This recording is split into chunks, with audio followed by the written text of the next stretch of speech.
డోల్ కొట్టి నేను ఇది దేశానికి చూపించిన మొత్తం దేశం చూసింది. ఎక్కడ నాట్లో కొట్టినావు నాకు రాదు, నాకు సంతోషంగా నేను కొట్టినా. నాకు స్పీచ్ చేసేది రాదు, తెలుగు రాదు నాకు. తెలుగులో నేను మాట్లాడినాను. ఇక్కడ మన తమిళనాడు నుంచి వచ్చినారు ఏం రాజా తాంజావూరు, వారికి తెలుగు రాదు, కన్నడ రాదు, హిందీ రాదు, ఇంగ్లీష్ రాదు, తమిళ్ మాట్లాడతారు. ఇది దేశంలో జమ్మూ కాశ్మీర్ పోతేనో తమిళే మాట్లాడతారు, గుజరాత్ పోతేనో తమిళే మాట్లాడతారు, ఉత్తరప్రదేశ్ పోతేనో తమిళే, రాజస్థాన్ పోతేనో తమిళే, ఎక్కడ పోతేనో తమిళ ఇస్తే మాట రాదు. కానీ వానికి మాత్రం చప్పట్లు పడతా ఉంటాయి, నాకు పడలేదు. ఎందుకంటే మాట్లాడితే అందరూ చప్పట్లు కొడతారంటారు. చాలా పెద్ద పెద్ద 1000 జనాలు కాదు, 10,000, 20,000 జనాలు చేరే పెద్ద ఫంక్షన్లో వానికి తమిళలో మాట్లాడతారు. సంతోషం. నాకు ఎందుకు వారికి తమిళలో మాట్లాడుతుంటే సంతోషం పడుతుంటే, మీకు భాష రాక ఉండొచ్చు కానీ భావనాలు తెలుసు. ఎవరు మనసు ఆకలి బాధ ఎవరికి తెలుసో అలాగే మనసు భావనాలు మీరు అర్థం చేసుకుంటారు.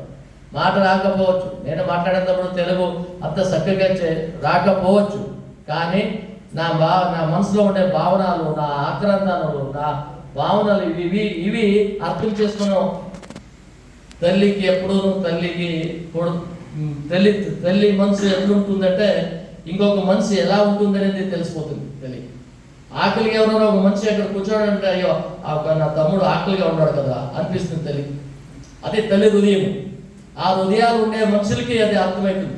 ఇక్కడ మనకు 1,00,000 జనాలు వద్దు, 1000 జనాలు వద్దు, మన ఖాళీ నా తమ్ముడు చెప్తాడు అన్న ఫంక్షన్ చేయాలంటే నేను ఫ్రీ ప్లాన్ చేయాలి, ఆరోగ్యం బాగుండేది, ఇప్పుడే సర్వీస్గా కూర్చోన్నాడు, అప్పుడు ఆరోగ్యం బాగలేదన్నా 2 పోస్ట్ పోన్ చేసుకుందామని. లేదు ఇప్పుడు ఆ తెలంగాణలో ఫంక్షన్ చేయాలా కానీ ఆంధ్రాలో ఫస్ట్ స్టార్ట్ చేసిద్దాము అని చెప్పేసి మన జైభీము లక్ష్మణ్ గారు గుంటూరు లక్ష్మణ్ గారు, నేను అప్పటి నుంచి అన్న ఫంక్షన్ నేషనల్ సెక్రటరీగా అపాయింట్మెంట్ చేసిన మన ఏం రాజా ఆపటి నుంచి ఇక్కడ చేయాలని ఒక బుక్ రాసినాము. ఈ బుక్ ఎక్కడో ఒక చిన్నగానే అది బయటికి రావాలని. ఇంకొక మనిషి ఉన్నాడు నా వెనక, నా తమ్ముడు రోసయ్య, కారంచేడు రోసయ్య అని. కారంచేడు రోసయ్య అంటే నేను 87వ సంవత్సరం, నా 43 సంవత్సరం వెనుక కారంచేడులో చాలా దారుణాలు హత్యలైనప్పుడు గద్దర్ అని చాలా విప్లవకార గద్దడు, మంచి పోరాటగారు కత్తి పద్మారావు, వజ్జా తారకరావు అని కారంచేడు చలోనో ప్రోగ్రాం పెట్టినారు హైదరాబాద్. కర్ణాటక నుంచి బెంగళూరు నుంచి నేను 40 సంవత్సరం వెనక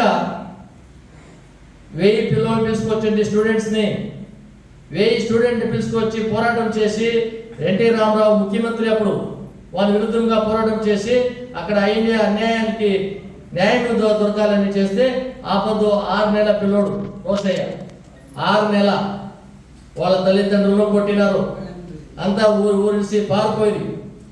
అప్పటి నుంచి నేను ఎన్నోసార్లు అనుకుంటా ఉంటే నేను కారం చోటు చూడాలని చెప్తా ఉంటే మన తమ్మునికి కాళేశ్వరరావుకి మొన్న వచ్చినప్పుడు మీ ఫంక్షన్కి వచ్చినప్పుడు నేను ఆ స్పాట్కి పోయింది చూసి అక్కడ పరిస్థితి, జనాల పరిస్థితి ఎట్లా ఉంటుంది.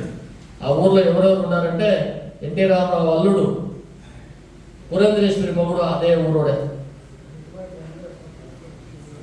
పురంధరేశ్వరి మొగుడు ఏంటని దగ్గుబోడి వెంకటేశ్వరరావు, మళ్ళీ D Ramanaidu film actor Venkatesh ఉన్నాడు కదా, వెంకటేశ్వర పుట్టినూరు అదే. చాలా పెద్ద పెద్ద పేరు కలిగిన ఊరది. అలాంటి ఊర్లో అయిన దారుణ హత్యాకాండ నుంచి ఆపద నుంచి నేను ఆ 40 సంవత్సరం వెనక ఈ తెలంగాణ ఆంధ్ర ఒకటిగా ఉండేది, ఒకే తల్లిగా ఆంధ్రగా ఉండే. తెలంగాణ రాజకీయం కోసం ఏదైతే నేను దాని విషయం మాట్లాడను. కానీ దేశంలో ఎవరే కానీ వీధోళ్ళకి ఏదేమైనా అన్యాయం ఏంటంటే ఎక్కడే అయితేనో నేను నా చిన్నప్పటి నుంచి ఈ పోరాటాల నుంచి నేను వచ్చినాను. కానీ ఇప్పుడు ఈ బుక్ రాసినది మీరు చదువుకి కాకుండా ఉండొచ్చు, చదవచ్చు, చదువుకి రాకపోవచ్చు, కానీ దీంట్లో ఉండేంత విచారాలు ఏమంటే ఇంత సింపుల్ ఉంది.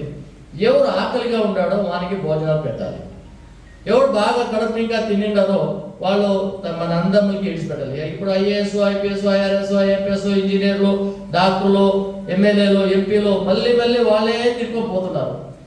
ఇప్పుడు బాబాసాహెబ్ అంబేద్కర్ రాసినప్పుడు రాజ్యాంగంలో రాసింది అందరూ ఈక్వల్గా ఉండాలని, సమానంగా ఉండాలని. కానీ అప్పటి నుంచి రాజకీయం చేసిన అధికారం చేసిన వాళ్ళు ఎవరు దాన్ని పట్టించుకోలేదు. నరేంద్ర మోదీ గారు ఇప్పుడు